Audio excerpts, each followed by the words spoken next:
Hi guys, many of our friends and colleagues tells us to send images in PDF format.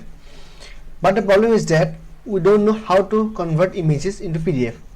In this tutorial, I am going to teach you how to convert images into PDF. Very simple. So let's dive into it. First select the images, then right click, then go to print.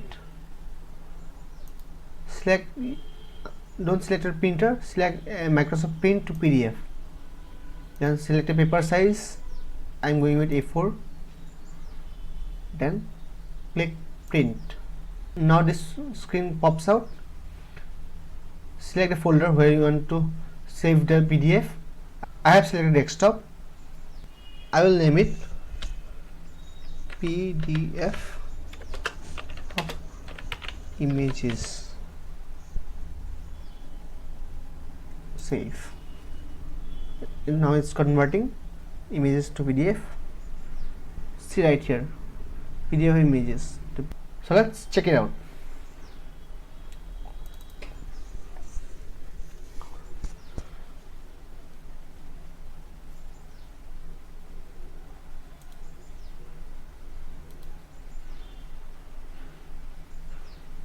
Let's increase the size. Here's the one picture, here's the second picture, here's the third picture. And that's how you do it. If you like the video, like, comment and share it with your friends. See you in the next video. Till then, bye.